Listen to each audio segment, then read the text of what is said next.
Okay, and I think we are live. I think we are live.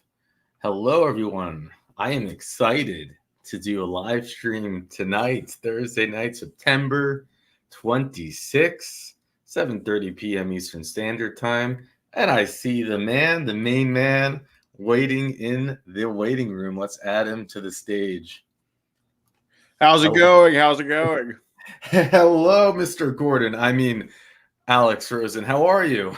You call me by my real name, I'm going to call you by yours. So be careful. Well, No, I'm just kidding. that was actually a concern. I'm like, I know there's one thing that Mr. Alex Rosen doesn't have, and that's a filter. But I'm going to trust you on this live stream. Yeah, absolutely. Well, As thanks for long, having me on, man. I really appreciate it. on the contrary, thank you. This really does feel. I mean, I'm excited. I've been looking forward to it all day, and and here we are. And I was thinking, I've been like doing my investigative work on you, watching all the interviews. You've been busy. You've been on a lot back to back to back, just in the past few months.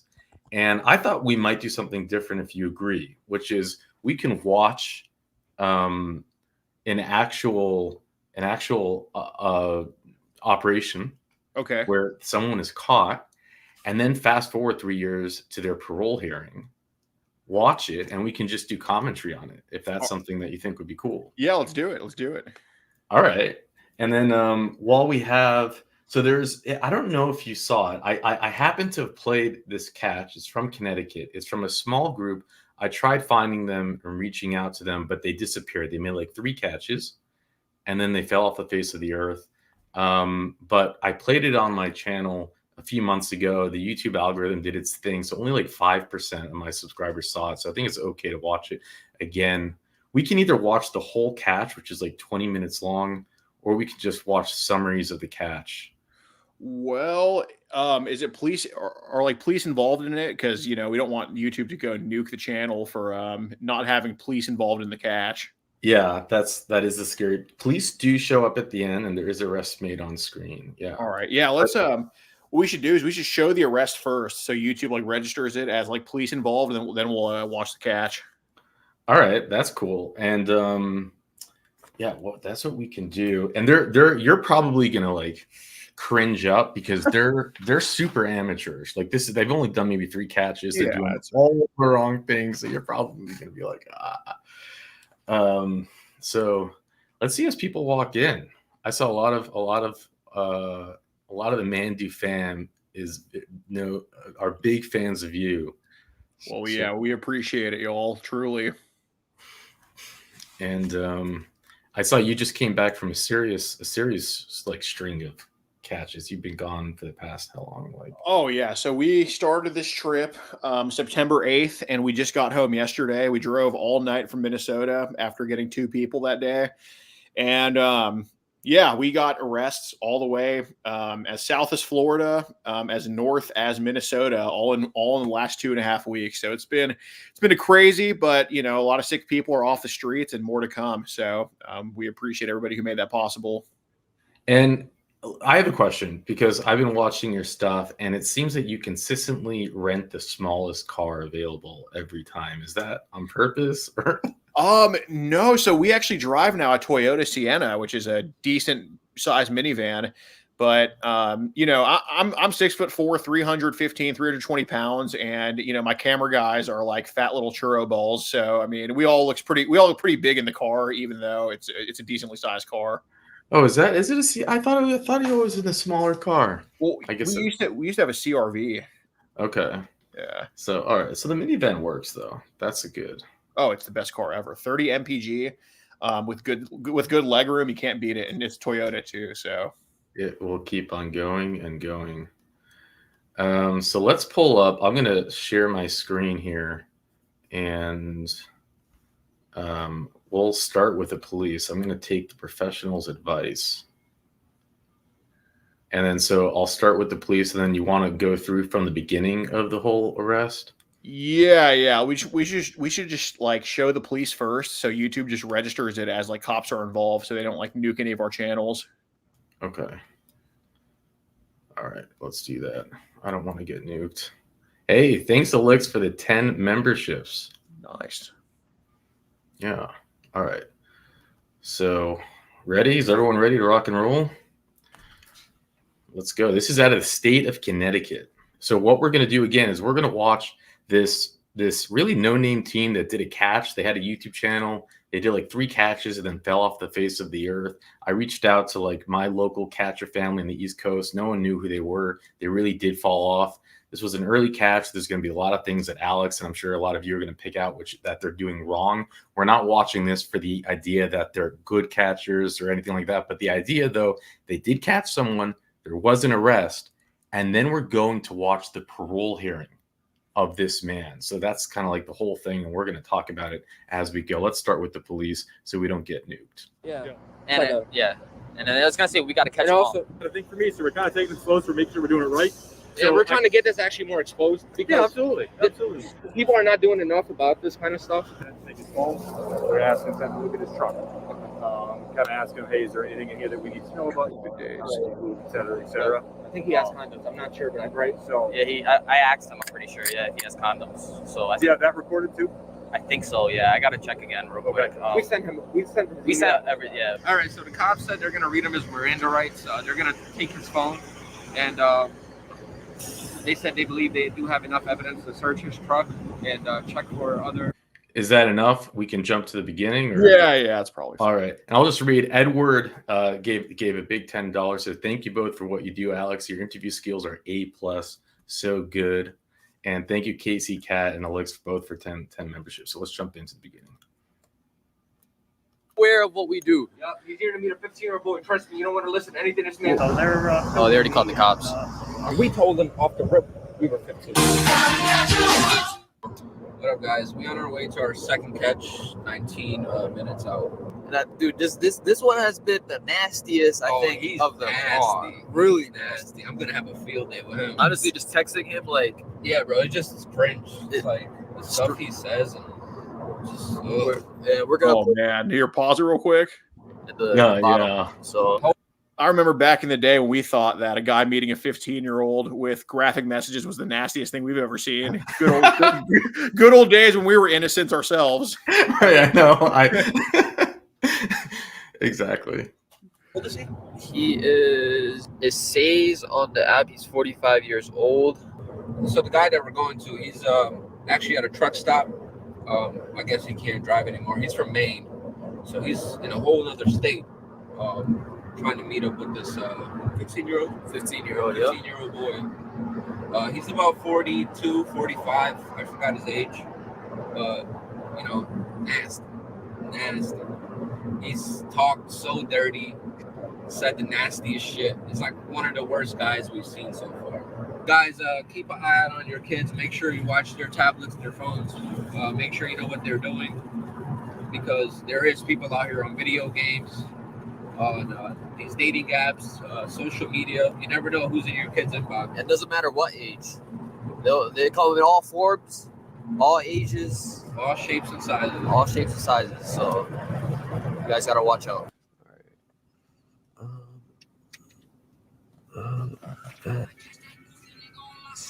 We gotta be aware, bro. Is he walking over here?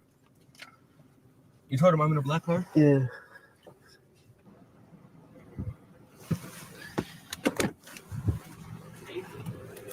Sean. Hey, Sean. How are you? Long time no see. I haven't seen you in a while. Yourself? All right. Just hanging out, dude. So what are you here to do, Sean?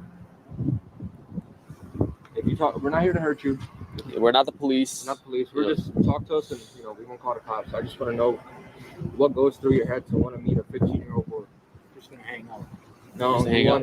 You said so much more things than just hang out. We have everything, written down.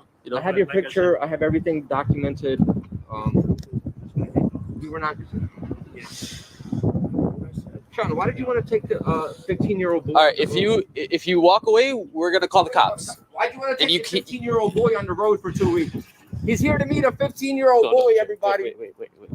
We'll start screaming and embarrass you if you do that. Meet a 15-year-old boy. You wanted to take him on the road for 2 weeks. Keep your children away from him. So, Sean. Everybody, Sean's here to meet a 15-year-old boy. I don't think you want him in your store.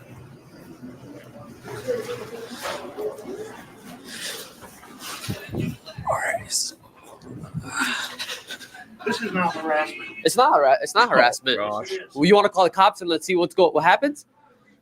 Why are you not saying anything to that? Let's call the cops and let's see. Where are you going, Sean? This is not harassment. Let's call the cops and let's see what happens. If you don't talk The to me, I'm cops- gonna embarrass you. The cops are very aware. Make sure you don't move your hands anywhere. Yeah, keep So your hands out your pocket. He's here to meet a 15-year-old. he's here to meet a 15-year-old boy. I got the Cops are very aware of what we do. Yep, he's here to meet a 15-year-old boy. Trust me, you don't want to listen to anything this man says. What was that about? Bringing a jock strap, wearing a job tag, You and want me to call the cops? Call the cops. Then. call the You want me to cops. Call the cops. Tell him. Are you sure about that? Come on, tell him to call the cops. You stop having alcohol in the place. But they have. I have the right to record you. them. I can't stop them. Do you want us to leave? Do you want us to leave the store, or is it okay? All right. For me, See? but at the same time, I don't. Come on, Yeah. you just gotta talk to us, bro. You just gotta talk to us. What goes through your head And we will leave you alone after that that. you wanna meet Just a couple of 15-year-old questions, and boy. that's it. Talk to her. She's my manager. Ask him, does he want to call the cops? Here, pause I it. just want you to leave me alone. Why are you here to meet a 15-year-old boy? Yeah. I mean, I will say, since he did end up getting arrested, that parole hearing, I would hope, because, we haven't seen the parole hearing yet, or at least I haven't. I would hope on parole they would just see how unremorseful this guy is about any of his actions, at least. You know what I'm saying? That could be the benefit of them doing it like that. But obviously, a lot of jurisdictions would tell us to kick rocks if we were to kind of confront the pedo like that. But I mean, obviously, the messages seem to be bad enough to where he could get arrested. But not a lot of these pedos are going to talk if you just kind of start saying, "What are you here to do?" I try to avoid using the word "you" when I talk to these people. Like even when I'm reading the messages, like I don't say "you said this." I'm like, it says on your end, or I'm like, what did what did the kid say to you, or what was the kid trying to say, and stuff like that. But obviously it's their second catch, so it's not like they're supposed to know all this or be like that. But just for reference. Oh no, absolutely. I've noticed you are a master of the vocabulary, and I've been in a marriage long enough to learn that you should master not pointing the finger, not saying use, not using those kind of words. If you just want to have a good, meaningful outcome in the conversation. Otherwise, people get defensive. Yes, word choice is essential to emotional roller coasters, whether they're predators or wives or something like that. You gotta always choose the right words. Exactly. You're gonna be good at staying in that kind of relationship. So Yes. But yeah, there's a lot of things that are cringe, I felt like, in this, and it kind of gets, but like you said, it's their second catch. Right. They're learning. And thank you, Jesse, buddy, for giving 5 gifted memberships. One of the earliest subs. He was like number 200 or something for my channel. It's been here since the beginning. Nice. So shout out to Jesse. All right. We just want to ask you a couple questions. That's it. Stop recording. We have the right to record. And I It's have for the our right- safety and your I have the safety. right to ask you to stop recording. No, you don't. No, you don't. No, you We don't. can record you. I also- You're not my first catch, bro. We've done this I before. don't hear- I do this. And if you put your hands in your pockets, I will defend myself. I'm just telling you. We're just letting you know. Okay, so keep your distance and talk to me. So if you don't want me to We just gotta talk. We're not here to hurt you. Okay, so can we talk like grown Can we men? talk like grown men? All right, so let's go down here and talk. All right, let's go down here. We didn't even have to do all of that. Yeah, I didn't have to do all that. But if since you wanted to run away, I gotta I'm make a just scene. trying to run away. I'm Well, trying to get into a private location. Well, you should have told me that, Sean. So I don't have Well, to I'm make. sorry, okay? I don't have to make a scene. I told her not to call the cops. I don't want you arrested. I just want to know. well, I do. We do Yeah, want you I want arrested. you arrested, I want you but- arrested. But the cops We don't actually- really do shit about guys like you. We actually want the death penalty for you, Exactly. for people like you, not you, but for people Yeah, like you exactly. that wanna do things to younger kids, 15-year-olds. I don't understand. You know, up their head, right? You know, kids get. All right, this is pretty good right here. This is pretty good. Come on, let's talk about it. No, this is pretty good right here. We don't. I don't want to block the entrance where Yeah, you're well, the shop. come down here. All right. You just can't get next year. My truck's not open. All right, I just don't want you going in the truck. I don't know what you have in the truck. My truck is in a different location. That's fine. Yeah, That's fine. All right, so We will escort you to your truck after, though. let's My not. truck- Nothing. You know what? It's okay. Go ahead. What you said. What did you say? I said we're gonna escort you to your truck anyway. So Yeah. You're not. Okay, all right. We'll see about that. Well, I have no. All right, we'll rather not. A lot of people heard what happened. I don't want nobody to hurt you. I can take care of myself. All right. I appreciate your concern. See about that. Okay. All right, just ask me the questions. So, why did you want to take the 15-year-old boy on the road for 2 weeks? Do you really think a 15-year-old child's parents will let him do that? I thought you would just want to go for a ride, see the countryside. All right, that's not a ride. That's 2 weeks. Well, unfortunately, the way my company works, I'm out anywhere from 1 to 2 weeks. Yeah. Well, you know that would never happen. Right. Okay. I wasn't expecting. All right, you said I don't mind a little sweat. You may taste salty. Maybe one day you can join me on the road for a week or two. You're talking to me, by the way. This is all me. You're talking to there's no 15-year-old boy. So we know everything you said. You would sleep in the same bed as me, naked. Come on. So a 15-year-old boy. Sleep naked in the same bed as the boy. I was actually just joking around. I know you don't. You don't joke with stuff like that. I know you don't believe me, but I was. So why are you here to meet him if you were joking? That makes no sense. All right, if I was telling you this story, would you believe it? Would you believe me? So what makes you think I would believe you? Come on. Yo, we're both men. Can we just talk? And Do you need help? This conversation. Do you need help? This is what I do, right? I want to know what goes through your head when you say yes to meet a child. Like, are you attracted to children? Technically, legal age, 18 now. No, but this is not illegal. I understand. So what made you attracted to this specific boy that was 15? I honestly don't know. But you I have a actually reason. thought it at the time. How you doing, sir? At the time, thought it was legal age till 15, and I just went with it. Sorry, say that louder. But you can't just go with it, Charles. I know that was a foolish mistake, one I regret. We do this so you would never, and probably after this, I don't know how your head is, but you're probably not going to want to meet no more kids. As long as they're 18 and above, and verified. How old are you, Sean? I don't need to answer that. You don't need to lie to us because we're gonna figure it out. We're gonna figure it out. Once I put this online, people are gonna know you. You are gonna know. We're gonna post it in the 45. Okay, 45. So Okay. even 18, do you think that's all right? Legal age. It's legal, but you think it's okay to hook up with an 18-year-old? As long as it's legal age, it doesn't really matter. Okay. That's that sick mind. Okay, by the law, but it makes You're no positive? sense. Can you find somebody? Yeah. I mean, even despite the way they were talking to him, there it seems like he was about to like actually start admitting to some stuff and talk himself into some stupid stuff. But I mean, again, it's their second catch, so I'm not crapping on them. But a lot of these catchers feel the need to talk about themselves a lot. Like, by the way, you're number 892, and I have this many arrests in this many states.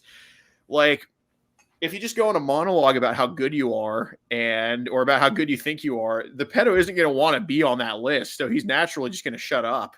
And in this case, they just kind of shut him up for him. And then another thing too is, you never want to play the moral police when you're talking to an immoral person. Like, saying, man, you like 18-year-olds, that's so sick, to a predator who's already there to meet somebody 3 years younger. I mean, that is not the best way to get him to trust you, Like, if he was meeting a 15-year-old, I'd be like, look, man, this isn't something severe like a 10-year-old or an 11-year-old. I mean, come on. I understand the boy was supposed to show up here. And I'm sure this guy would have just spilled his guts about that and probably given me a sob story about how the kid needs a mentor or something like that. And then, then eventually he's like, all right, well, I would have done it if you wanted to. I mean, that's what I'm anticipating with this guy. I mean, this guy seems pretty forthcoming despite having two people in his face screaming at him. Yeah, you're on the money. And really, after I've watched a bunch of different catchers, and many of them have this approach. And when I randomly found your channel, your approach, I enjoy it because you're the exact opposite of this.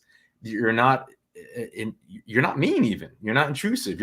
You allow them to say everything. You're a really good listener, interviewer, and you have your classic lines that are hilarious and the fried pickles and the whole thing. Oh yeah. And that's the way it should be done. There's no reason to be mean. There's no reason to say the death penalty. There's no reason to say all that stuff, right?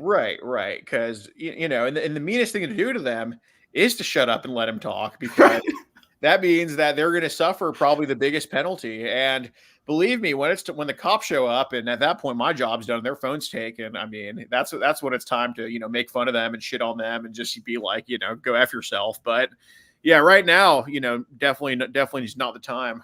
Yeah, I mean, it's like if you needed to dig a really big hole and he's sitting there digging the hole with the shovel. I mean, why would you take the shovel away from him? Yeah. It's shovel bad.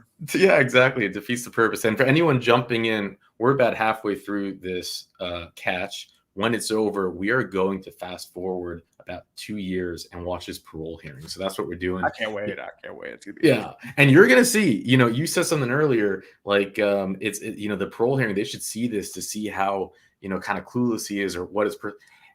So many of them are the same way at the parole hearing, and that's what we're gonna see. And before I forget, thank you, Casey Cap, for the 20 memberships. And so I'm reading all your comments, y'all. Thank you for being here. Let's go.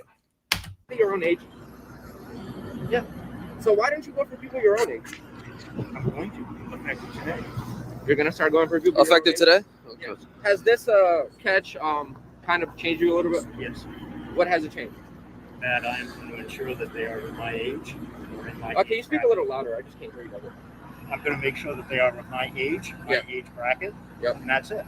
Okay. Anyone under, if anything, would be a friendship and friendshipable. But a friendship can't even do it. You Yeah. can't be friends with children. Do you have any kids? No, I don't. A nephew or niece? Yeah. How old are they? I honestly don't know. You don't know? I don't know. All right, so what would you do if somebody came, let's say your niece was 15, and a 45-year-old man came to meet up with your 15-year-old niece? I'd probably blow a gasket. You're probably what? Blow a gasket. Blow the gasket, right? Exactly. So you understand where we're coming from, and you understand why you should not be doing this to children. It's wrong. And at the end of the day, it's nasty. There's nothing appealing about 15-year-old children. They're not even developed yet. This f***s with their heads so much. And then they grow up and the cycle continues. Because of people like you. Do you want to do the full thing? Do you Call? Anybody close? um Who do you talk to more, mom or dad? do you have a wife? No. Who do you live with? I live with my parents. Can you, if you don't want me to call the cops, pick up your phone and call your one of your parents and tell them what you're here to do. Or I will call the cops right now. Unfortunately, my battery did die on me. Your battery is not dead. You were just, let me see your phone. Right there. Turn it on. It is on. No, your phone's on. His phone's on. Call your mom. Call your mom. I will call the cops. And tell her what you're here to do. Let me see who you're calling. Can you put your phone down a little bit? Unfortunately, I need to be able to see it because the battery. Okay. Well, he could. I He just just wanna wants to make you're sure. calling mom. I am. Okay. All right. Call mom. And tell her what you're here to do.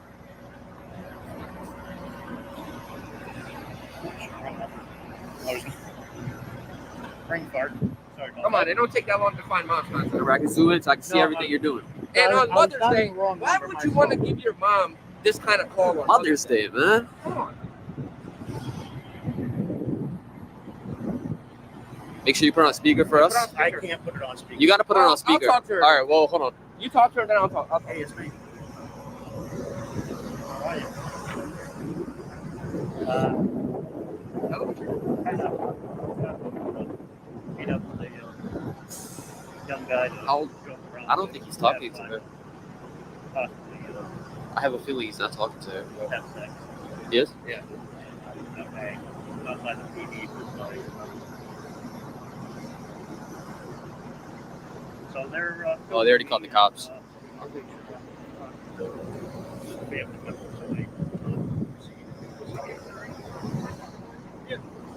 know.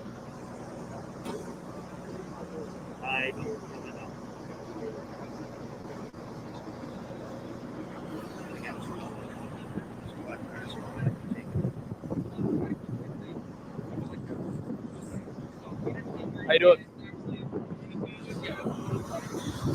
All right. What's up, man? Something with him? Basically, he messaged us first because we know He never entrap. He always messages first. He messaged us we first. never message first. we Okay. never messaged first. He messaged us first, and And he always says the sexual stuff first. We never get we never sexual. we never get. We have all the call. We have all the logs. That's what He doesn't want. He wasn't trying to tell us. He don't want to even bring me to the truck because I always try to get their plate. and everything. Yeah. Because I turned this stuff into the local PD. Okay. All right. Hang tight right here, guys. For sure. So the predator that we met here at the truck stop in Willington, I guess it is. The cops are talking to him right now. Cops got called. We'll see what happens. I think they're asking him for his ID right now. Let's keep a distance, bro.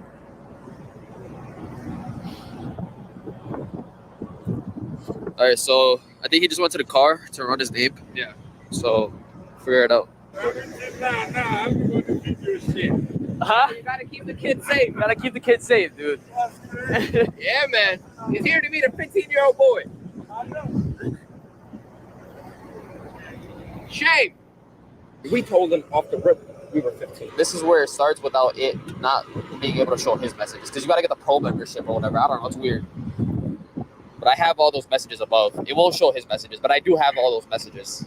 That's him. Can I see a picture of you and whatever you have on? Correction, you are 21 miles. Really, that sounds fun. That's him talking. So you're coming, you're going to walk here, and then he said where he was. Can I see that? Yeah. Just hold it right here so you can read through it. I'm sorry for yelling at your store. But they tipped me off. Yeah, too. I'm glad they got here. Yeah. Thank you.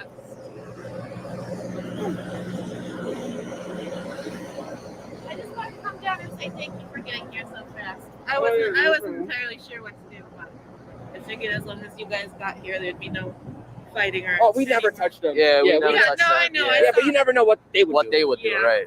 I always tell them to keep their hands out their pockets because I told them I will defend myself, but honestly, the other drivers kind of make me nervous because if they overheard something like that, they might try to get. that's why I tell them I want to walk you to your truck and everything, and I try not to yell. I tell him if you want to talk to me, I'm not gonna make a scene. Yeah. But then he tries to run, and I have to make a scene. Once I saw you guys follow him out the back door, that's when I called. Yeah. No, it's okay. You did the right thing. I wanted you to call the cops. Thank you guys. Thank you. This is another one. I tell him I'm 15, turning 16 in July. Are you a police officer? No. Are you? No. Cool. Send me a picture. Bro. Dude, you get calls like this?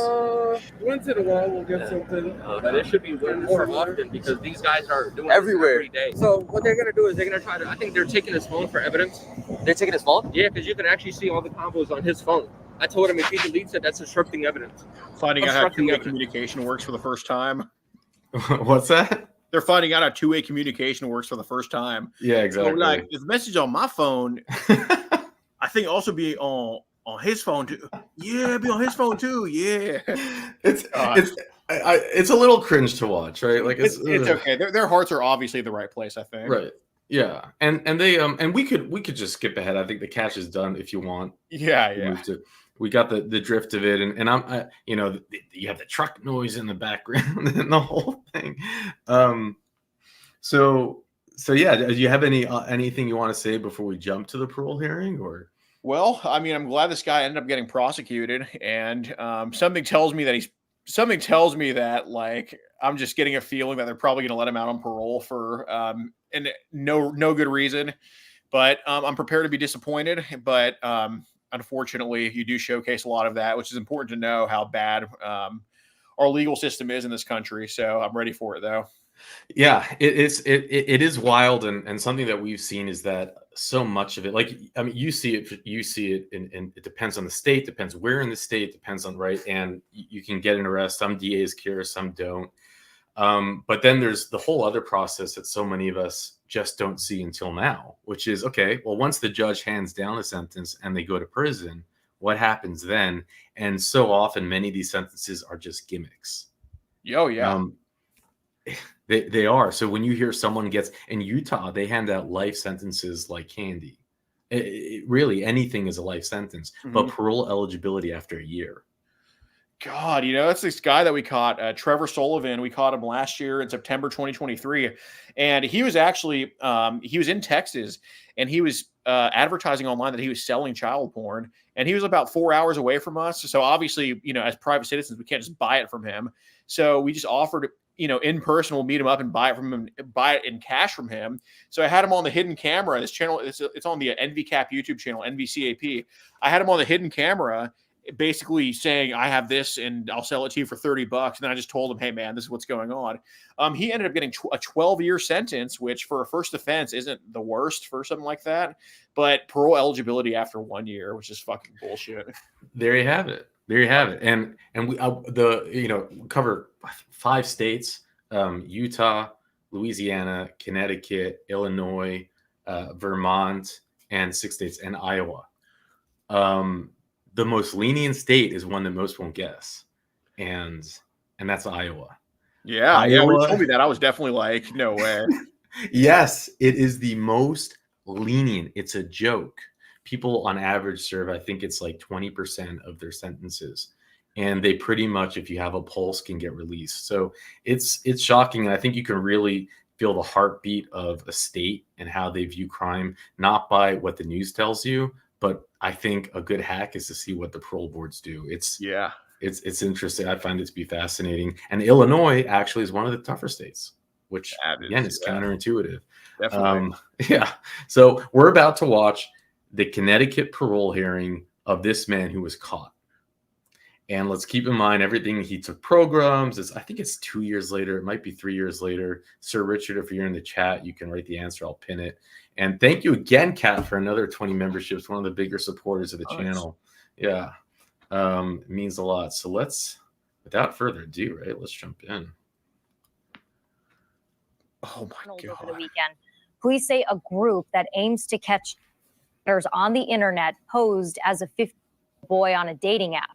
According to police documents, they had agreed to meet up with 45-year-old Sean Arnold at the Route 84 truck stop in Willington. Police spoke with Arnold on scene, who confirmed he was planning on meeting with the boy, but did not intend to. Arnold appeared in Rockville Superior Court earlier today and is currently being held on a $100,000 bond. Wow, a recent parole hearing. Holy crap. There was, yeah. I thought I'd do some editing. There you go. I'm surprised in Connecticut. Sorry, what's your name? They Sean Arnold.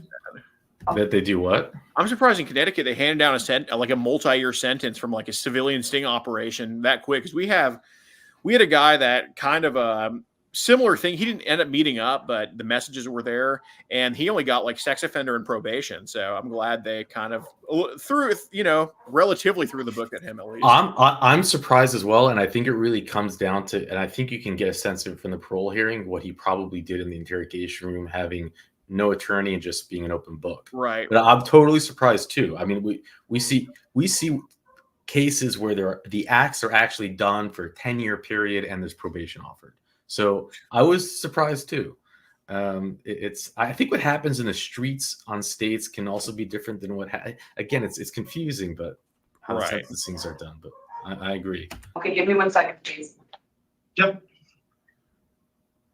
This hearing is being conducted in consideration of the parole application for Sean Arnold in the 436771. He is serving a sentence of 10 years jail, 3 years to serve, followed by 10 years of probation for attempted risk of injury and enticement minor by a computer. As of today, records reflect the parole eligibility date of March 18th, 2024. There is no victim input in this case. There is an offender accountability plan for the offender. It has been reviewed and shows the offender has completed the following programs. Track 1, utilizing the statewide collaborative offender risk evaluation system. The offender's overall score falls within the low range of risk for recidivism. Sorry. Okay. By the way, not to interrupt too often, but you can interrupt anytime you want. I know a lot of people are here to hear your input on this, so don't have a filter on it. But are you familiar with the low risk score, what they just said? Yes, for sex offenders. I mean, if it's the same way as it is in Texas, I don't understand how that's even gauged or what, because they give low risk they give low risk scores to people who like molest like toddlers, and then yes. So I mean, there shouldn't be a low risk. I mean, I know it's cliche to say, like wood chipper this, all that, but there shouldn't be like a low risk score for a sex offender. I mean, we've caught people who, and I know the people are familiar. A lot of people are familiar with our channel, but the people that aren't, we've caught a guy in Iowa, funny enough, Mark Morgan, in April of this year, and he he did 23 years in prison for raping a 9-year-old girl. And sure enough, as soon as he gets out, he messages our 11-year-old decoy account, and we approach him at his home where he admits to the messages and to possessing tons of child pornography. And that's after 23 years in prison. I mean, there's no stopping these people.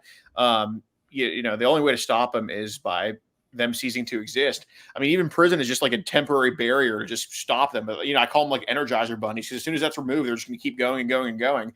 And we had another guy in Iowa too. I don't know if he got parole, but shit, talk about probation.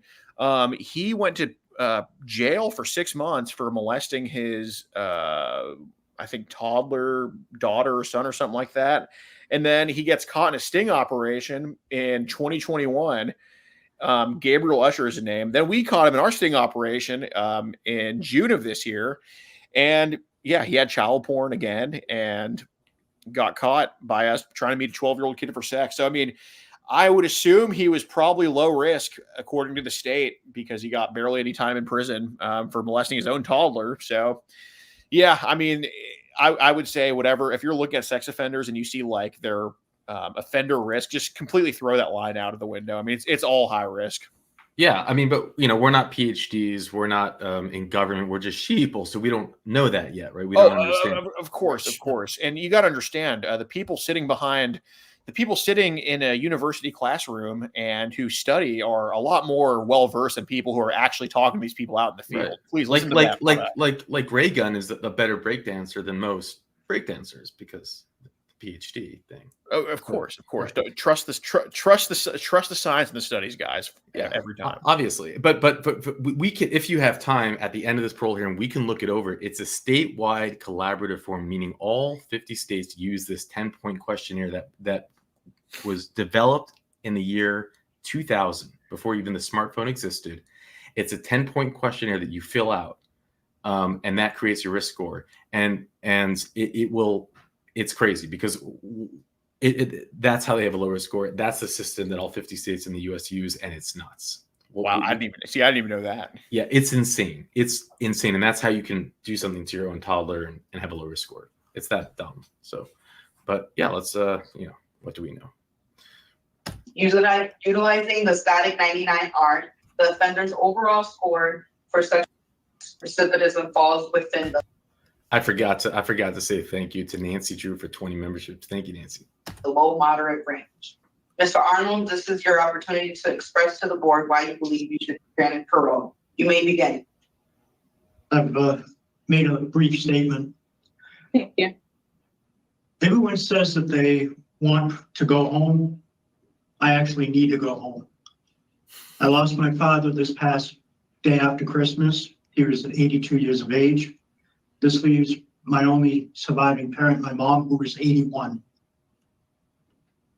We have approximately 8 acres in the state of Maine. I live in Auburn, Maine. That's where I'm trying to go back home to, and she is my sponsor. My mom's not really in the best of health. Quite a few years ago, she had her left hip operated on, and right now her right hip is bone on bone, so she's in excruciating pain. I mean, she's able to get around, don't get me wrong, but it's 24/7 pain. So she definitely needs. Mr. Arnold, I'm sorry. It's okay. Go ahead, please. Mr. Arnold, couple of things is we're live streaming, so we really, maybe not put all of your mother's information out there.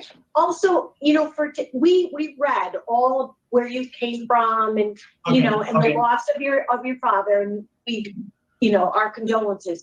However, what we want to hear from you today is why you are now suitable to be out in the community.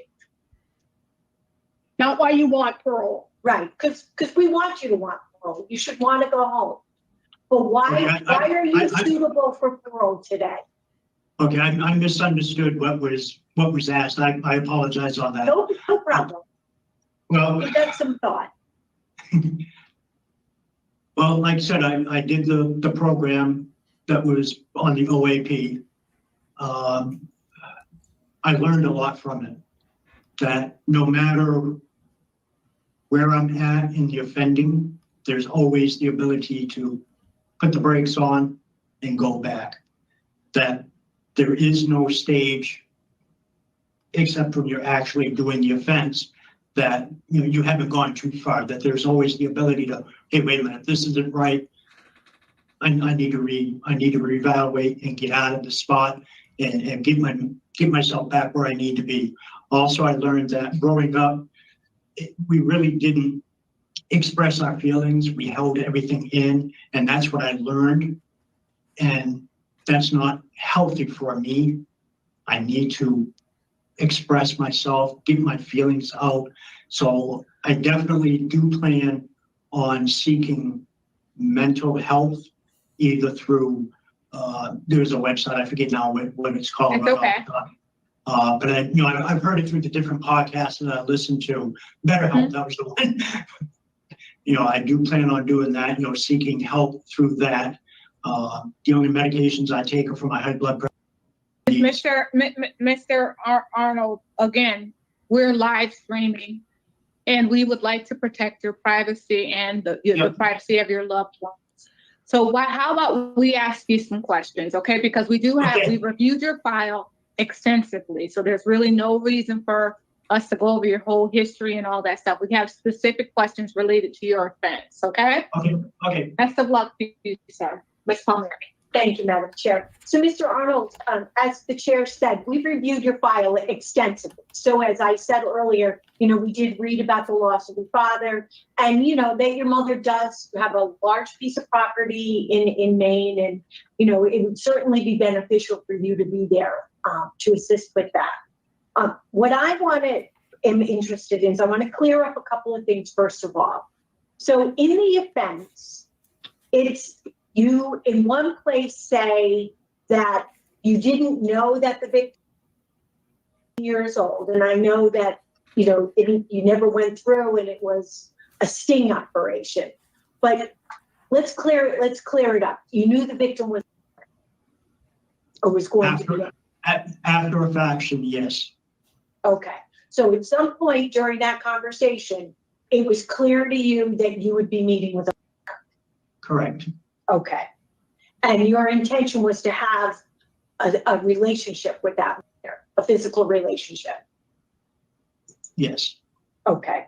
All right. Because, there are a few different spots where you do say that was your intention. And then there's other areas where you're more vague or you deny that that's the case. So let's just put that all out. Okay. Because as you said, to move forward, and to do well, you need to be honest, right, with what you're at. I want to compliment you on the fact that I read the summary from your 32 weeks in treatment, and my note to myself is that you worked hard. It sounds like you really tried to figure out what you need to be doing in the community to remain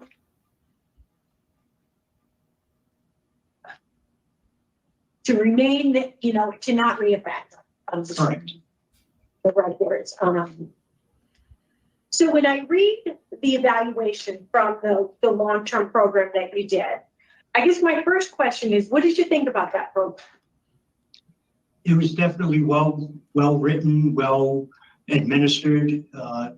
I definitely learned a lot from it. Like you said, like you had said, it allowed me the ability to think what I had done and what areas that, okay, I messed up here, and these are the spots where I could have backed out without realizing that I could have at the time.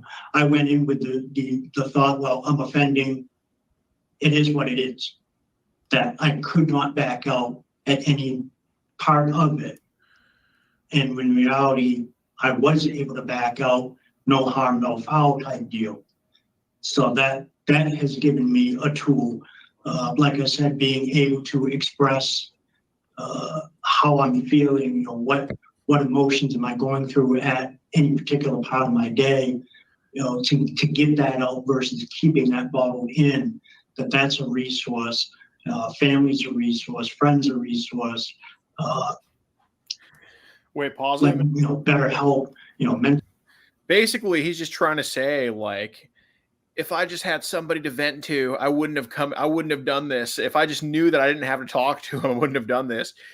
Like, even with his little sob pity stuff, he's just not taking any actual accountability for it. Like, he's still, I mean, he's saying, yeah, I was going to do it, but the reasons behind it, he's still just placing the blame on, oh, there's just nobody there for me to prevent me from doing this, while he's a 45-year-old man. Just pathetic. I mean, we fund this guy. We fund this guy's existence. It's pathetic. And how often when you catch someone do they immediately fall back on someone died or someone's sick? Oh, that's definitely a top 5 excuse. I mean, I'm just trying to think, like, I don't know. Yeah, it's either their PTSD or somebody died. Yeah, it's always just they always just take a sick person and just like crap on their condition even more. It's incredible, right? They all have like the same thing in common. The same excuses, the same. Oh yeah, they definitely have like I think there's definitely a pedo gene for sure, because there's no way that this guy in Maine would be saying the same thing as a guy in Southern California, when obviously it's way 2 different parts of the country, 2 different ways of life, and just they have the same excuses. It's the same one.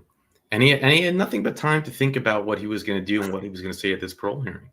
And like you said, it hasn't been any, taking accountability. They can't help themselves. No. And thank you, John, for the 20 memberships, and Edward for the 20, and welcome. Break bread. All right, let's jump in.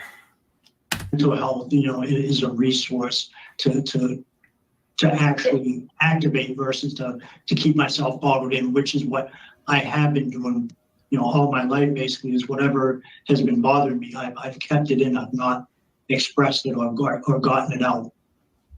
So would you say this is really the first time that you've actually talked about what your preferences are and why that's wrong and how to address them? Correct. Okay.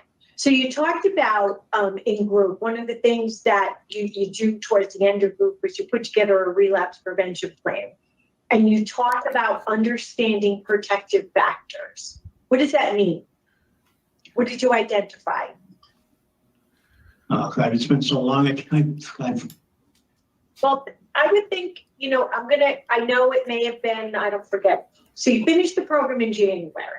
Correct. So it's been about 7 months. However, a relapse plan is something that you should be holding on to, something that you're able to refer back to and really fine tune as you go along in life and develop resources. So I need you to think about what you were able to identify when you completed that group as what your protective factors are in terms of your relapse plan.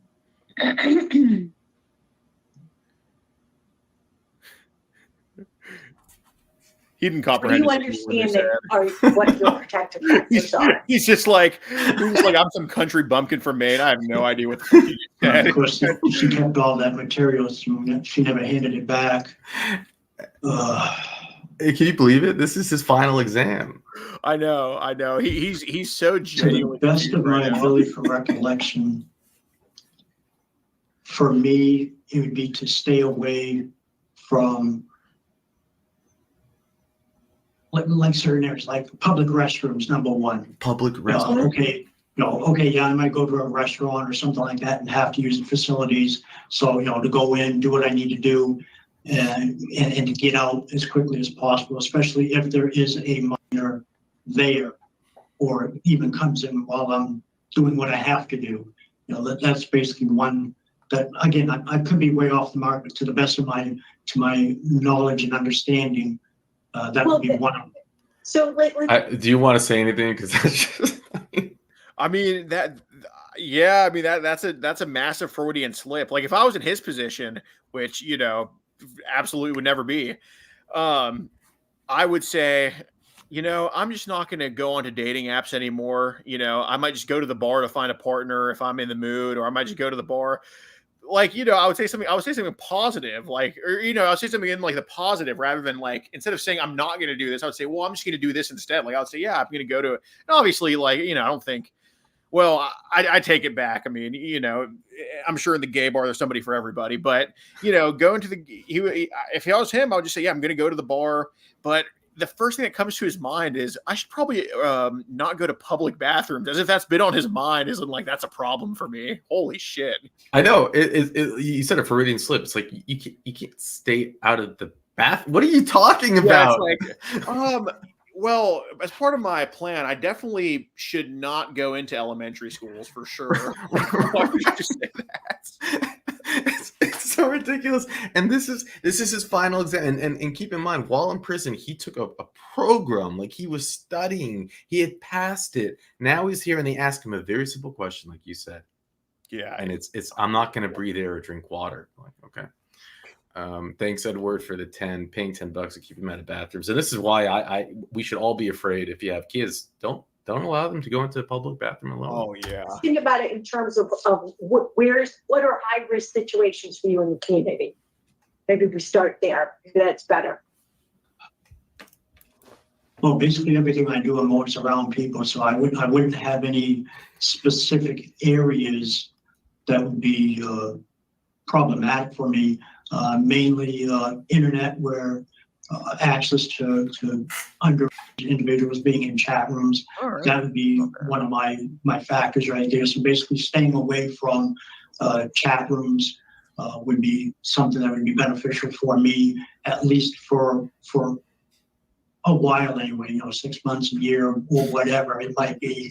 I just put a number out there. It doesn't have to be that. It could be longer than that, could be shorter than that. Could be forever. Okay. Could be that. Like I said, that I just stuck a number out there just to, Is it trigger? basically, for me, being a trigger, one of my major triggers is feeling loneliness, not being loved, accepted. That's one of my major ones. Even if I'm in a group of other people, I always feel like You're a positive. I'm not even there. So we had this bust in 2019. That's why I didn't go so hard on the people that you showed earlier, because we were just retarded like that too. But I got like a 3rd degree assault citation or something like that, or like a Class C misdemeanor where, no jail time, but just pay a fine or something like that. And, it wasn't assault because he hit the camera first, but they just charged me with it without even seeing the evidence, whatever. But I just took like a deferred adjudication where I just had to take a class on like anger management or something online. And honestly, like, it's basically where they like read something out loud for you on the screen, then you just press next and you select the most obvious thing. And I found a little glitch where I could just skip a bunch of pages at once, because they didn't let you skip the pages. They like the computer read it out loud, but I found a glitch to skip all these pages at once because the questions were just so obvious. It's like, all right, well, if you're mad at somebody, should you count to 10 or should you hit him with a frying pan? And obviously, I don't need like a whole like five-page lecture on to not hit somebody with a frying pan. I was like, all right, just count to 10. But this guy is so dumb. Like, why would he insinuate? Like, why not just say, stay off the chat rooms forever? Like, what's making him say or less, or it could be less than 6 months? Like, there's no reason for him to say that. It would be like me choosing, like, well, if they really pissed me off, I'd hit him with the pan. Obviously, you don't pick that in this situation, you retard. And so many of the parole hearings, there's like different classes. There's a small few that are so manipulative and clever. They know exactly what to say. But there's a larger group that is just fits into this bucket. They can't help themselves. No. So bad. No, it really is. As messed up as this is, at least it's comedy. Got to find the bright side of everything. Right, there is a bright side of everything. Talking about I was going through YouTube. I saw one incident where someone like you got up and confronted someone on a stage, and this guy came up and yelled at you and then attacked you. And yeah. It's like, oh yeah, go attack a college offensive lineman. That's a great idea. Right. Hey, and you know what? It was a great thing because that video went viral, and it was hilarious. Good for him. And then you had to take a couple programs, but what the hell? They're glitches for a reason. All right. But in reality, I am there. Just not. That's one of my major downfalls that I've always felt. You do mention those have been identified as some of your internal risk factors. that you identified through group? I'm sorry, I didn't. So the summary that we have from your treatment, where you talk about what your internal risk factors are, what you just said, and lonely, depressed. And I'm going to move it along by saying that when you talk about looking into mental health on release, that those are areas that you'll focus in on. Correct. Okay. You talked about having your mother as support in the community, and she has agreed to be your sponsor. What other supports do you have in the community, or what have you thought about in terms of developing some independent supports? Well, I also have other family members, several aunts and uncles and cousins that are supportive as well. I want to get back to work. I've even thought of starting my own business up. So, keeping myself active work-wise will definitely also be beneficial for not only myself, but also the community. And to, if I can keep my mind busy. Wait. I'm not going to. Keeping myself active work-wise when he's in jail for meeting a kid while he was on the job. What a fucking retard. Yeah, doing his stopping on his truck route. Right. Thank you for the 10, Ashley. We appreciate it so much. And my email is ppoachers3@gmail.com, ppoachers3@gmail.com if you want to email me, Ashley.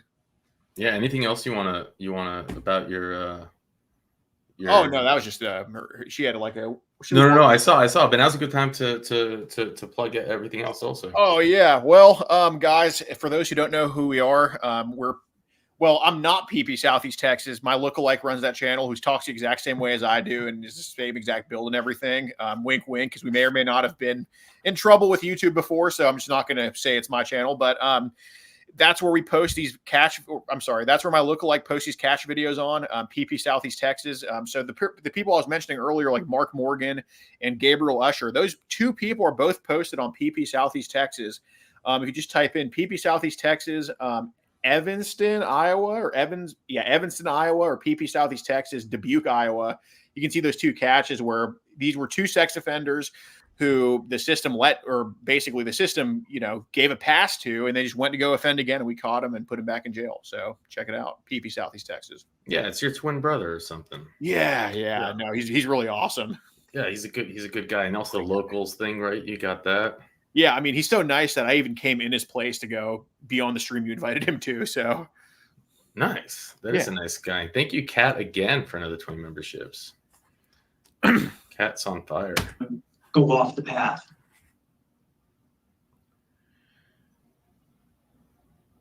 I made a note also that you said when we talk about things that you need to be aware of with yourself, and one of them is that you get along easier with teens and young adults.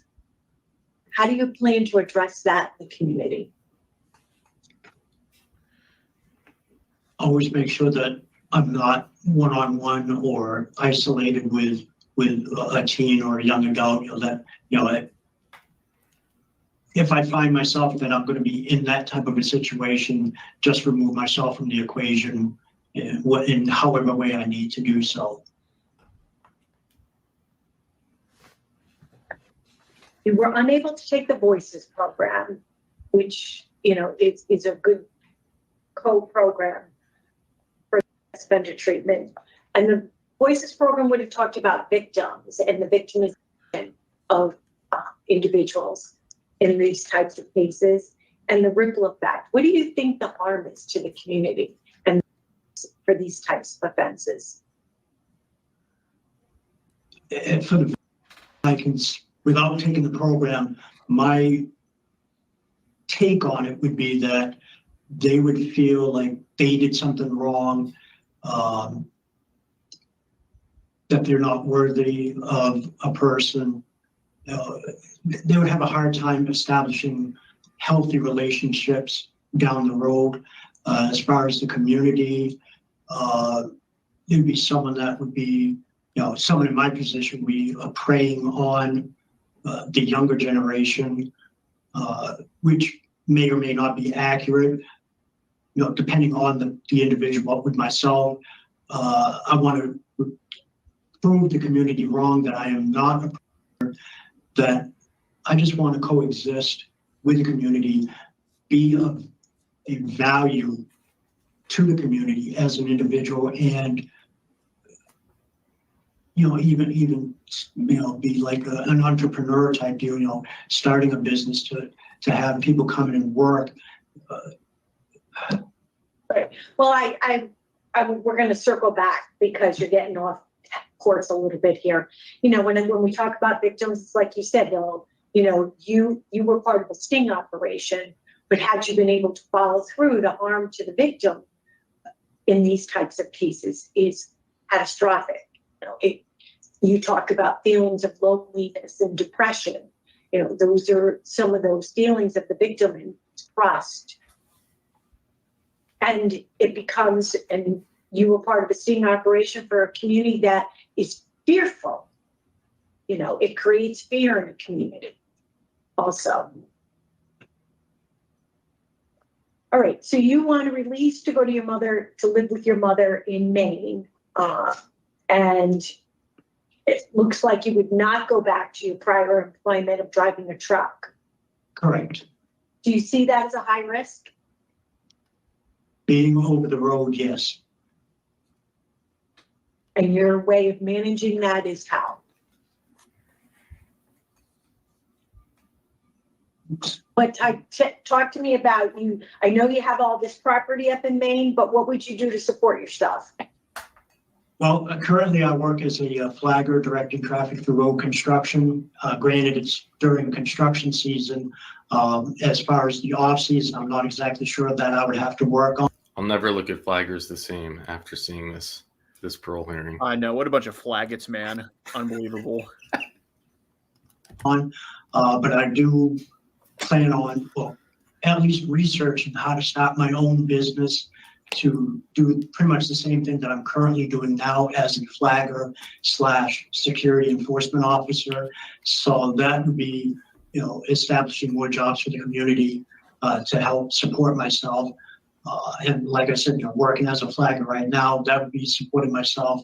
And in the meantime, in the off season, if I can't find, I don't know what is planned for me with the company I work for the off season. I don't know if it would be layoff or what. That I would have to find out once I get back. But I do plan on finding employment for the off season, provided they don't have something for me. Sounds good. Okay, so I did read somewhere that you were talking about being a flagger. I'm just about done with my questions, but I did want to ask you one last thing. So you had a conviction in 2006 in Maine for having sexually explicit materials, and you had 1 year of probation for that. Oh, so he Did was you do any treatment while you were on probation? Yeah, isn't that interesting that comes out? Wow. So was he? So was he an RSO? Probably not. He probably wasn't an RSO if they gave him that light of a sentence. Yeah, probably not. God damn, dude. So you could tell by the answers he gave, like you could tell by the answers he gave, like, oh, I'd have to avoid public bathrooms, and then basically, him just kind of saying, well, 18 during the catch and all this, and well, I'll just be friends with 15-year-olds. You could tell, like, this guy, I just have a feeling that it's more, because there are a few people that get caught when the age is like kind of in the higher teens, that it's probably their first time doing it. And, it doesn't make it right, obviously, but there's a lot of first timers on the dating apps that get, stung. But this guy for sure, dude, I just had a feeling that he has like a attraction to kids. Like, and I'd say, when I say that, I mean more so kids than adults. You know what I'm saying? Yep. I agree. I always think, if there's CP on their devices, it sends a whole different signal. They're a different type of predator. Definitely. And he checks that box. Yes, it was similar to the program that I had here, but not as in depth. The program here in this state is by far superior. So if you've had some treatment in the field, in the area of being a sexual predator, why haven't you been able to address that going forward? You must have talked about what your triggers are in that, even if it was a short bit of treatment. Why do you think that you didn't get anything from that, or you relapsed? Mr. Arnold, wave your arm so the light will come back on, please. Okay. So I was trying to do that earlier. Sorry about that.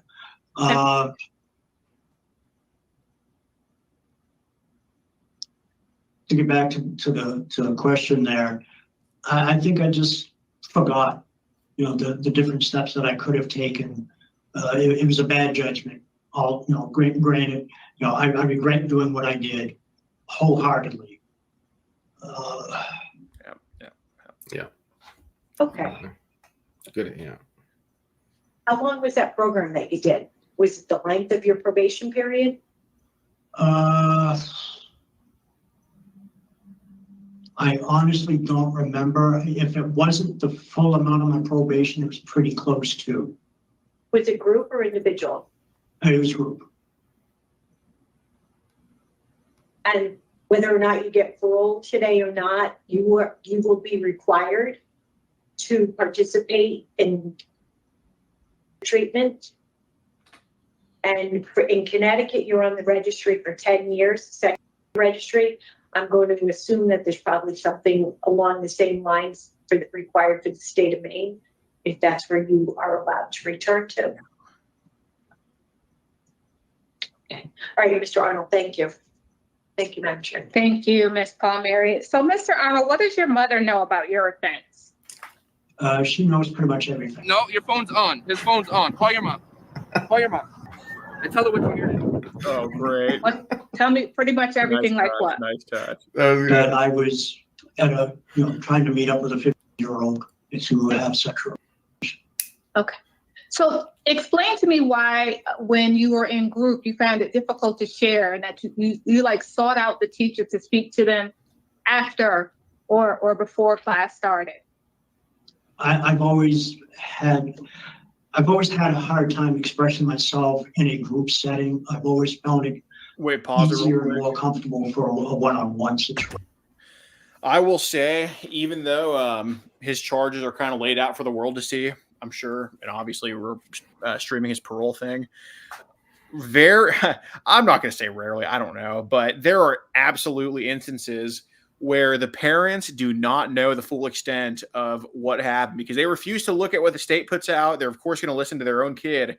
We had a guy in 2022, John Smithers in Kentucky, and it was very short cash. He was actually an attempted murderer, and he was going after our 11-year-old decoy. I think he was full on wanting to kill this assumed girl. Like, he would hit us up at night saying, "I'm in my mask right now. Let me come through." And he got let out on parole, previously because he actually stabbed an 11-year-old girl. Oh, shit, I don't know how old she was. 11 or something like that. Like, just around that age. He broke into her house and stabbed her, like, I think a ton of times, and didn't end up killing her. And, I talked to his parents, when I tried to make contact with him, because, we made contact with him. He threatens his gun. We just obviously dip out. So then I go to his parents' house and I talk to them. And his parents were very nice people. Like, they were welcoming. They let us in the home, very non-threatening. But, they were like, "Well, yeah, that story with, him stabbing that little girl, he didn't do it hard. He didn't really mean anything by it." And, his parents were like not mad at us for telling them what happened with the decoy, but they just were in complete denial that this guy was an attempted murderer. Like, they were basically like, when they were like, "Oh, it was like a mostly peaceful stabbing pretty much." And then, turns out a few months later, John Smithers goes ahead and he shoots a police officer in the neck, almost kills him. So, yeah, I would highly doubt this guy's mom knows the full extent of what he did. She probably thinks he was set up, or probably thinks that, he just didn't mean anything by it. And that's a very common thing with these parents, even of sex offenders. Oh, 100%. It's predictable in the parole hearings that we watch for the sex offenders. Every state's different, but Louisiana, as an example, would allow 3 supporters to speak at each parole hearing, and it is on repeat. I'm telling you, they're talking about butterflies, fried pickles, and turtles. Every time, Yeah. rainbows, unicorns. They're the best person in the world. And then right after they're done, the warden would read out all the sex offenses that person has in prison. Oh my God, dude! It's like that. It's like that recent example where Missouri put that guy to death a few days ago, Marcellus Williams, and all these people were like, like he stabbed a lady 43 times and killed her. But they're like, oh my God! But did you see this poem that he wrote though? Don't put him to death. Oh God, what's wrong with these people? It's really crazy. I think society as a whole simps for predators and there's simps for the perpetrators and doesn't simp enough for the victims. Sadly. Oh, people, they write comments. They say, you know, Mandoo, you're soulless. You have no empathy. My response is, Jesus Christ. I have empathy for the victims. Get up there. The survivors will get up at the parole hearing and say, my life has been destroyed. Blah blah blah blah blah. But you have people that turn that off. Well, yeah, and sometimes people use the word like acceptance, people use the word tolerance, and people use the word forgiveness as always a good thing. Those are not necessarily good things because it depends what you accept, it depends what you tolerate, and depends who you forgive. And we're just so brainwashed as a society to think that what, these words always mean something good. So if you have no acceptance, you're a bad person. No, we should absolutely not accept people like this. So yeah, it's really brainwashed because they always look at the one side, but they don't look at the what these people have caused. So. Spot on, and we're preaching to the choir, which is True. I think our audience, but right. But I don't see how we lose that argument. And thank you, John. Big shout out, 50 memberships. Damn, nice. Yeah. And thank you, Mason Power, for the 20. Keep it up. Come back to Illinois. Need you to clean up Kankakee. I haven't been there yet. Thanks for what you do, man. Thanks for supporting. Thanks for making it possible. Let's go. Okay, but you do understand that you'll probably have to participate in groups going forward? Yes. And I'm getting a feeling that you're embarrassed by your charges, which I completely understand. But the only way to really combat this issue is being open and honest. And you'll have to have that conversation going forward, and it's going to be uncomfortable with several people because you're required to be on the sex offender registry for 10 years, and you have 10 years of probation to follow your sentence. So it's really important that you're open and honest. So I say all that to ask you, when did you learn that this person was 15? Well, it was the same day conversation, so it's probably halfway through the conversation would be my recollection. Okay. And after, were you talking about before or after you learned that the person? I believe it was a combination of both. Okay. And so when you learned that he was 15, did you ask him if you guys could have, and that if he was okay with it?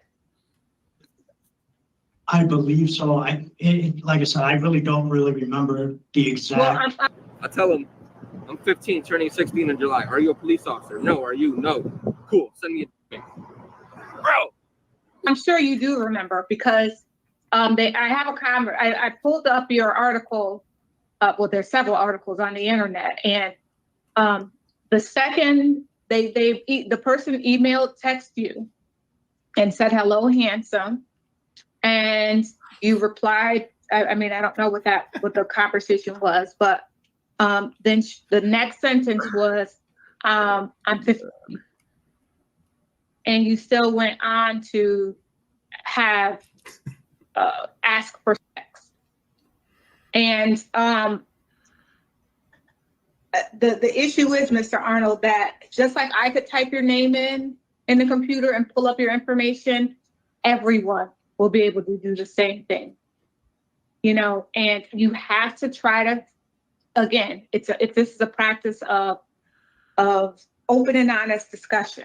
It is what it is. You can't change it. The records are here, and it's important that you are honest. Listen, you're not going to be everybody's cup of tea. But if you really are true about wanting to address these behaviors, then, you really have to at first accept the fact that this is what he did, you know?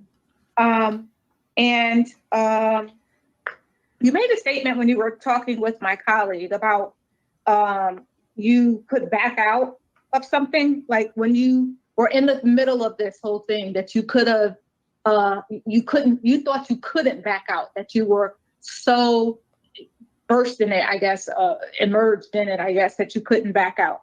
What made you think that? It was just, I really can't explain it. It was just a feeling that I had at the time that I couldn't, there was no backing out of what I did, that, you know, I had to keep going, even though I don't really remember now.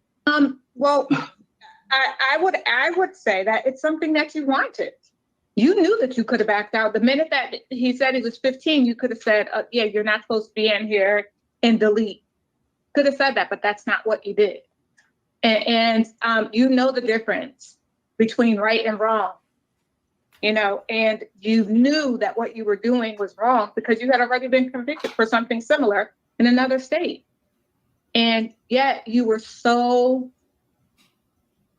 excited, I would say, about the potential of what could happen, that you set aside all your morals, you know, and it's unfortunate because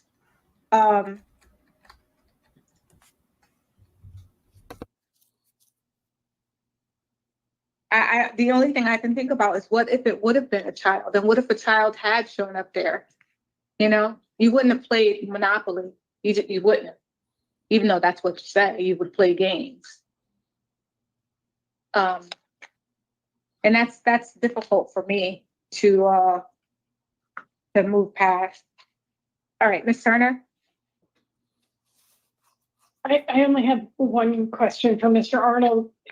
So in 2006, when you were convicted for the child pornography possession in Maine, I think you were about 31 at the time. What consequences, what price did you pay for that behavior, that crime? Well, at that time, I was heavily involved in the Boy Scout program. Oh my God. I actually made, I grew up in the Scout. Right? Oh, geez, man. He just volunteering all this information to them they probably didn't even know. No. I mean, whose heart just dropped when you hear that? Yeah, I know, right? Dude, I mean, I think this guy would be dumb enough to say, guys, yes, I messed up by trying to meet this little kid, but you can trust me, though. I'm not going to do it again. I'm a Boy Scout. I have the Scout's honor, okay? Just like... Dude, it's the perfect cliche. I mean, it's something that it's remarkable. I mean, you probably hear that all the time too, right? Where people talk about it. I just couldn't stop. I don't know why I couldn't stop. I knew it was a sting, but I couldn't stop. Yeah, they're just. I mean, he should have known from the very first message of just somebody calling him handsome for the first time that it was probably fake. And like, look, I understand. Like, you know, there's a common misconception that ugly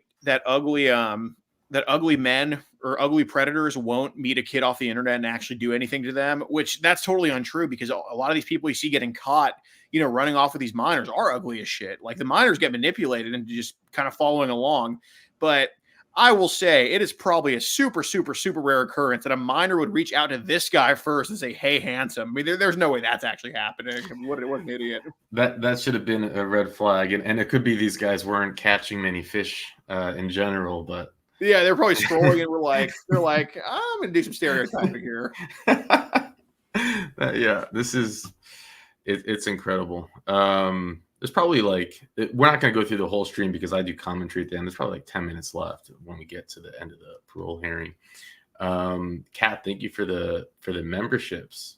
I'm loving the love you guys are showing. We have over 1,000 in the stream with both our channels combined here. Nice. Yeah, a lot of love.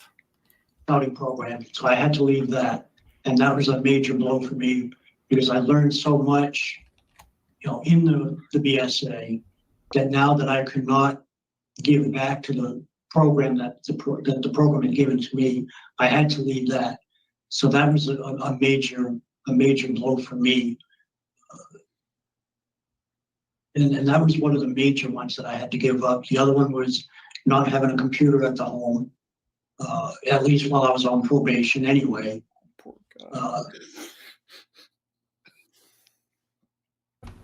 I lost a lot of friends. Even a family member turned their back towards me. Just the one? Just the one family member, yeah. You should count yourself lucky. Oh, believe me, I do. So aside from being ostracized from that one group, nothing more? No social consequences? Not that I can recollect.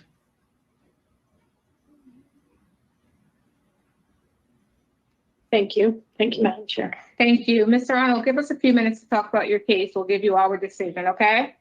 Okay. Thank you. Ms. O'Mary? So what they're going to do, they're going to talk completely openly, and then they're going to make their decision on the spot. So do you think that they're going to grant? Yeah, I do. And, I'm not saying that based on their answers to them, their questions. I'm just saying that because logically, I don't think we'd be showing this parole hearing on a stream talking about the broken justice system if he did not get granted parole. So that's my conclusion there. Well, you're using a little bit of math, a little bit of logic. Yeah. But pretend I was just watching this on your channel and I had no idea. I would actually, my guess would be they're not going to grant it to him, but obviously I know they are. And in Connecticut, it's actually hit and miss. They can beat up a pred really hard. I mean, they can go down and rip them a new one and then talk themselves into granting. They have their own.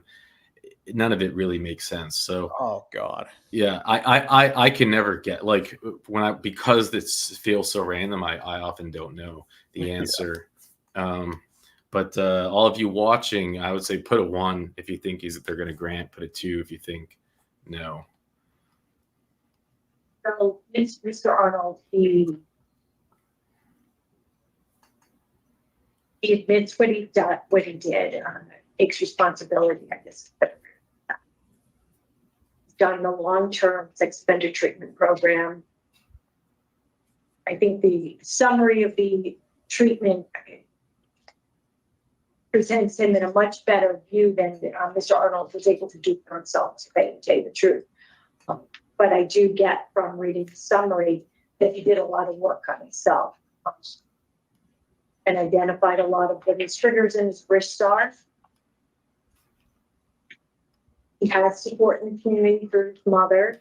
I think he's got a reasonable release plan that will include treatment. Some that'll be mandated, and other that appears to want to seek on his own. He has the 2 disciplinary reports for refusing housing and the 1 probation that he completed back in 2006 for having for not child pornography.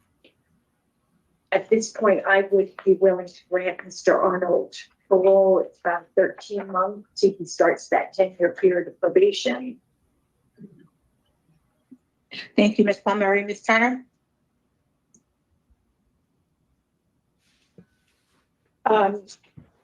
Certainly the unpleasant nature of this offender's behavior and his willingness to participate in the victimization concerning. I think it'll probably be closer to maybe a year by the time Interstate manages transferring his parole. And I'd rather have him go out to a higher level of supervision, handling this transition, and holding him accountable with the conditions that we're going to put in place, than to have him go out and be sentenced to probation here in Connecticut, where he may not in fact have any supports or structure. Thank you, Ms. Turner. So unlike the prior case that we just had, I have primarily all aggravating factors in this case. So I will not be able to support his request for discretionary parole, but I do understand why the two of you would he has taken the appropriate programs, and the increased level of supervision would provide public safety. So the conditions that I did have nonetheless were problem sex behavior treatment, no contact with minors, enhanced monitoring, porn restriction. Do we want to do that? I did. Okay, Because of our conviction. Yep. And some admission. Yep.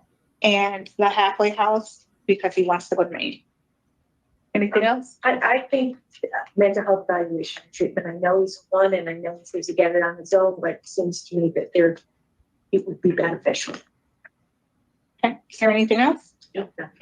Okay. I move that Sean Arnold 436-771 be granted discretionary parole on or after today's date, July 8th, 2024, with the following conditions. In addition to the standard parole condition, you are to have no contact with minors. You'll participate in problem sexual behavior treatment in the community. You'll also receive a mental health evaluation and treatment as deemed necessary. You will have enhanced monitoring on your devices, and also there's a restriction for pornography as a condition. You will you ask to be released to Maine, so it takes a little time for that. So we're going to put the halfway house condition on, and you'll be paroled to Maine. Did I say everything, ladies? Yes. Is there a second? Second. All in favor? Aye. Or no, I'm sorry. All in favor? Aye. Thank you. All opposed? Aye. All right. So Mr. Arnold, this is the majority decision. You'll receive all of this in writing. We wish you the best of luck, sir. Okay, so just confirming I have been approved. You are by Okay, a thank you majority ver- decision. Yep. Okay, thank you very much. Have a wonderful day. You too. Wow. So let's unpack. Well, just think like all the shit they named that he has to go through and do. Just think about how much of a drain on the taxpayers that is too. Like besides him just being a threat to kids, those same people's kids he's a threat to, he's also extorting money out of them by just being a total loser. And, you know, it's just these people, man. I mean, they just, God, I just have so many words to them. But since you don't have a Rumble channel, I can't say them because we're on YouTube. Right. Well, what is your Rumble channel? Great transition. It's Predator Poachers on Rumble, PREDATOR space POACHERS. It's free to sub on Rumble, and we can say things to pedos they deserve on there. There's something that I think freedom of speech on that whole crazy stuff. You know, it's interesting. I did make my first Rumble channel and video like last week because I made this parole hearing, and the state of a large news agency in the state of Utah copyright struck the parole hearing, which, by the way, I recorded from the source. I didn't even scrape it from their channel, nothing. Right. It's illegal. You can't copyright a public meeting.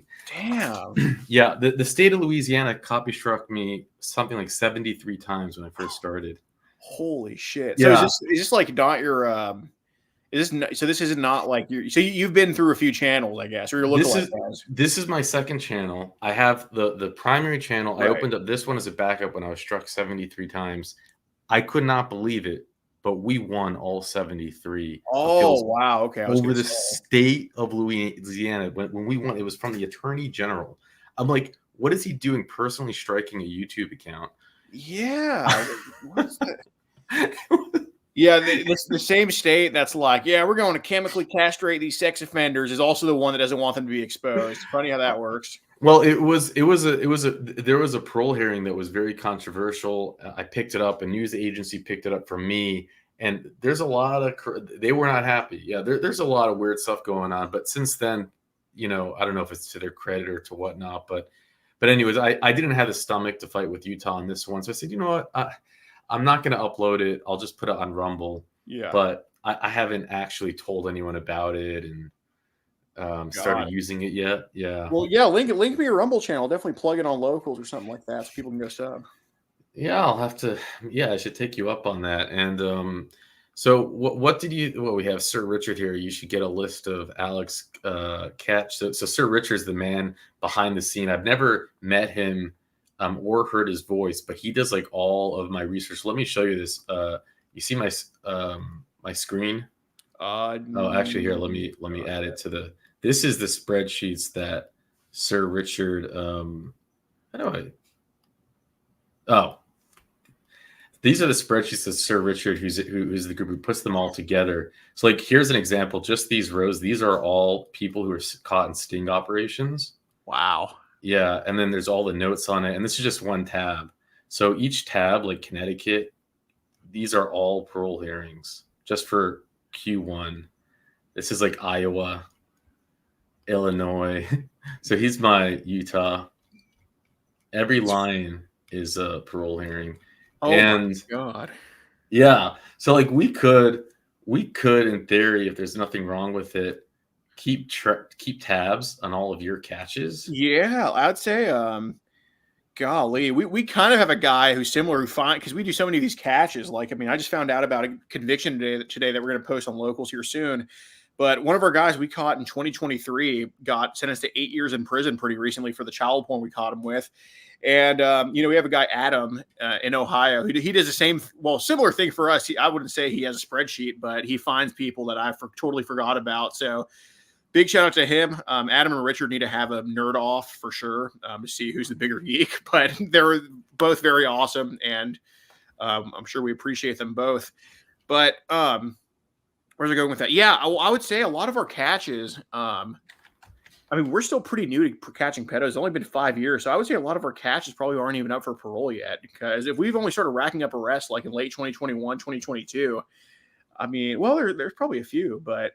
Yeah, I guess we'll see. I guess we can just always check. Yeah, it does depend on, I guess, the state and how fast they go through the system. But we have seen people who are up for parole within a year of at least their conviction date. But yeah, like you said, it could be a while with the arrests.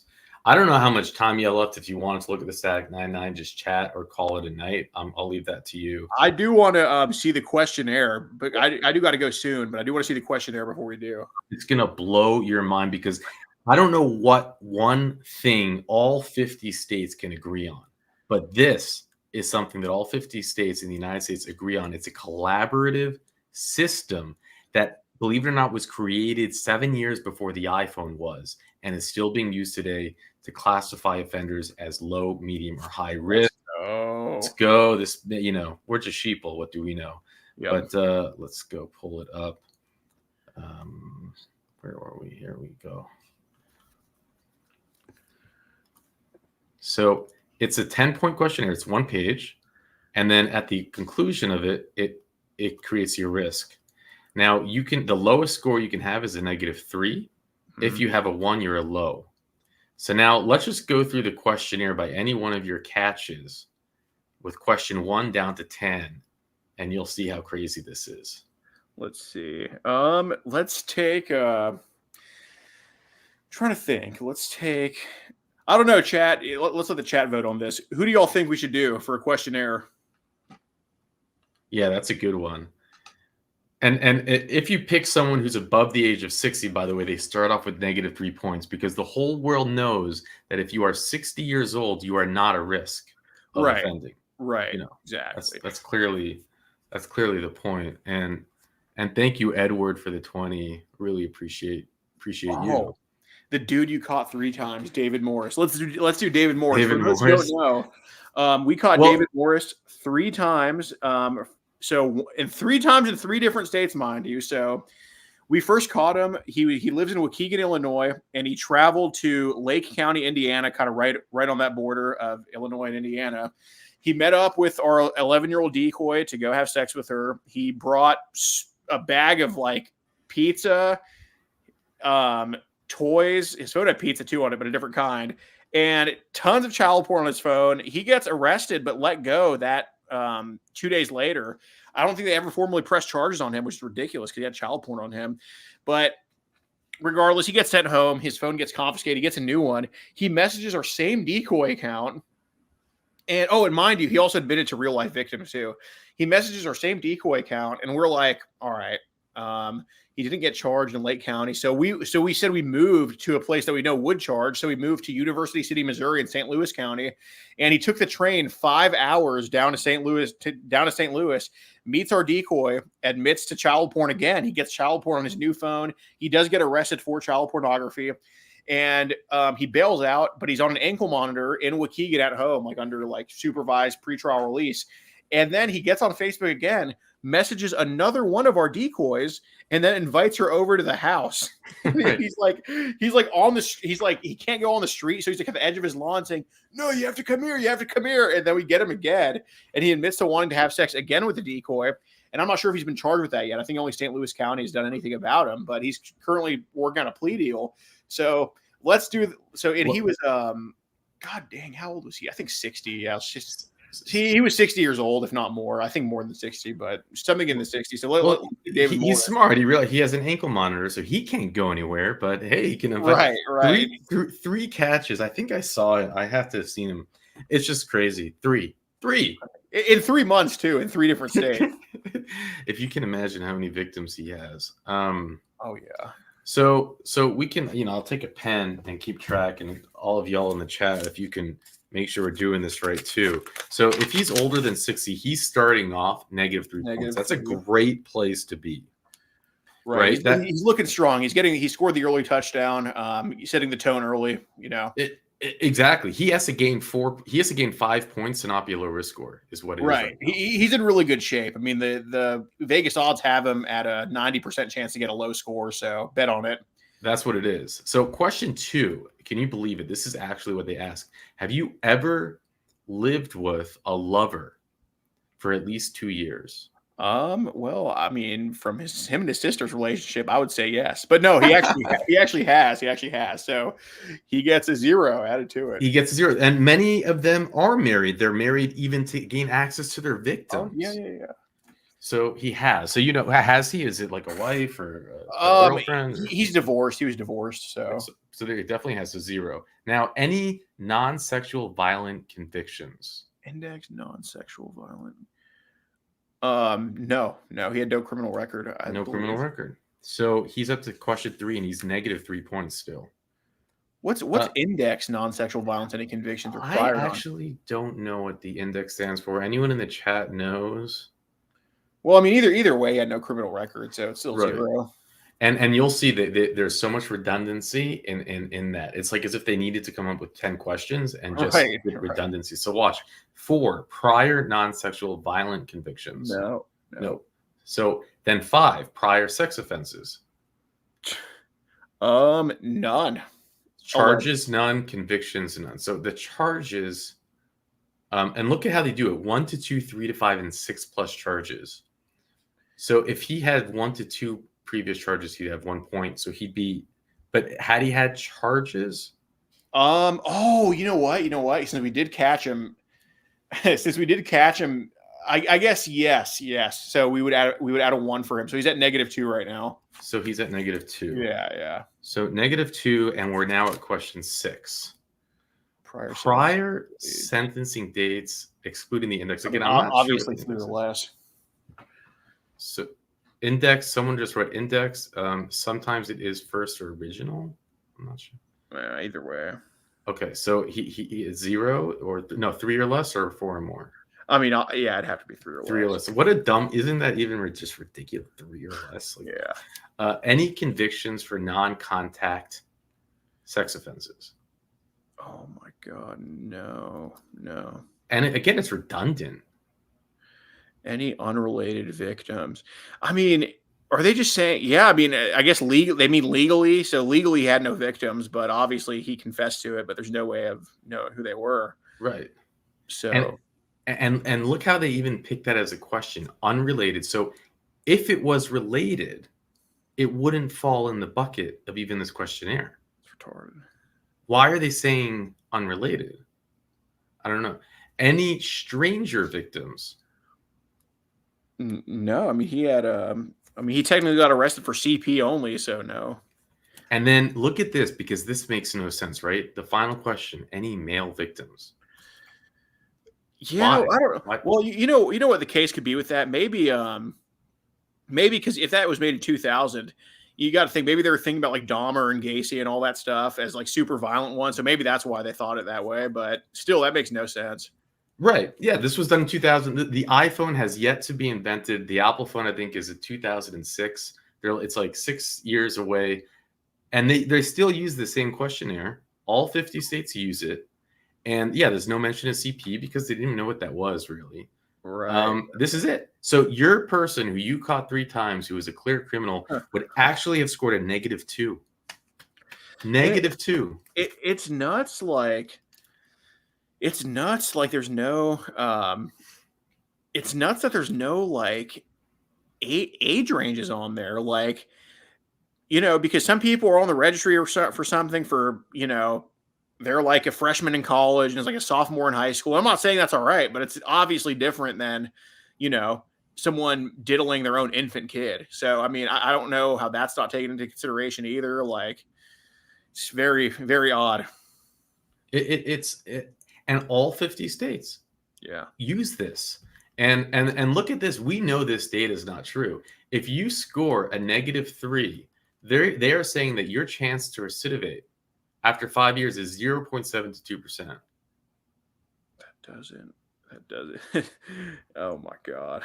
I mean, what in any category of anything, how is it possible that someone over 5 years won't fall back to an old habit at a 98% success rate? It's just insane. Let's do let's do one of the sex offenders that we caught.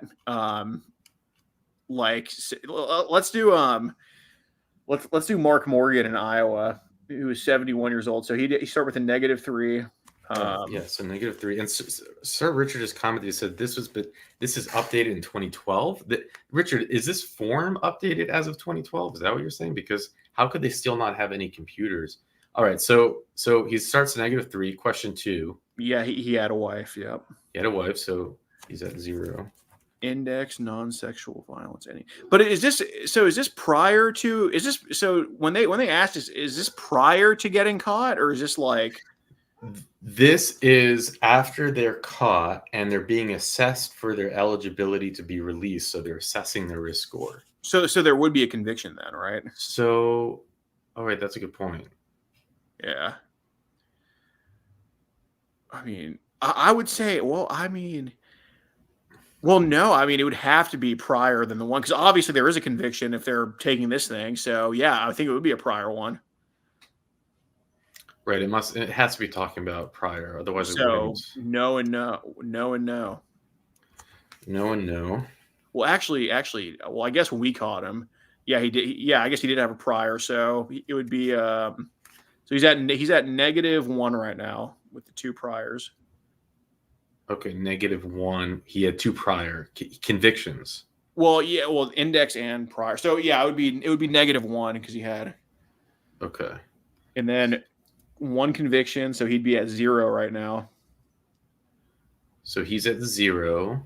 So he's still a low risk. 3 or less, so 0 still. Any convictions for non-contact sex offenses? Oh, they're talking about that. That's a child porn they're talking about. I see it now. Okay. Yeah. Or like indecent exposure or something like that. But no, that would be 0. It's 0. It's 0. Then they say unrelated. I still am not understanding this. That's 1. He has 1 unrelated and victim. But why, if it's related, do you benefit? Yeah, I don't know. I don't know. I mean, the person that wrote this must be from Alabama or something. I don't know. Okay, so he's got a 1, so that puts him at a. Yep, and the victim was not a stranger. So it's 0, and it was and he raped a 9-year-old female. So the guy who raped a 9-year-old female that we caught with child pornography and trying to solicit an assumed 11-year-old a few months after he got out of prison is a low risk. Nice. You can't make it up. It's fucking crazy. Like this is something like I feel like the world is sleeping on. That 50 states cannot agree on anything, period. Right. But they all agree on using this piece of crap. Yeah, it is so cliche to say, oh, we're run by a bunch of pedophiles, but I mean, dude, it's not so cliche when you have shit like this. It's not, because you can't make sense of it. And you just want to yell off the rooftops. How is it possible? These are the people that are protecting their one job is to protect our communities. Yeah, you just can't put faith in your fellow man, as much as you want to trust him. You still gotta, it's the way I look at it is the state's not going to save you. I'm not going to save your kids, despite how many pedos we catch. Mandoo's not going to save your kid, no matter how many sex offenders he exposes. In the end, it's up to you and to equip your kid well to, know the situations that are happening. And yeah, because the state sure as fuck isn't protecting anything, at least not adequately enough. No, they're not. It's once it's like the veil is lifted from our eyes and we see it, you kind of wish you hadn't. Right. But how do you you're seeing this all? Are you tired? Do you ever get tired? I don't believe in using the word tired. I say the word worn out. Or the phrase worn out. But sometimes I get worn out. But I mean, luckily I have fun interviewing these people because I like the mental chess game that's played. So I can keep going with this. But seeing how many there are and seeing the light sentences they consistently get, yeah, that's definitely is pretty demoralizing. But we're making a better difference than we're doing if we didn't do any of it. So that's what keeps us going. And what about? To be frank, I worry for you. I can imagine your mother worries for you. You're playing a little bit of a Russian roulette. It is a numbers game. You have had people pull weapons on you recently. What are you going to do about that? Well, luckily we've been able to either run or de-escalate, but the team we are firm believers in the Second Amendment. So I mean, we if it really came to that, Pablo's, I think, a pretty good shot. So, well, I guess that's his.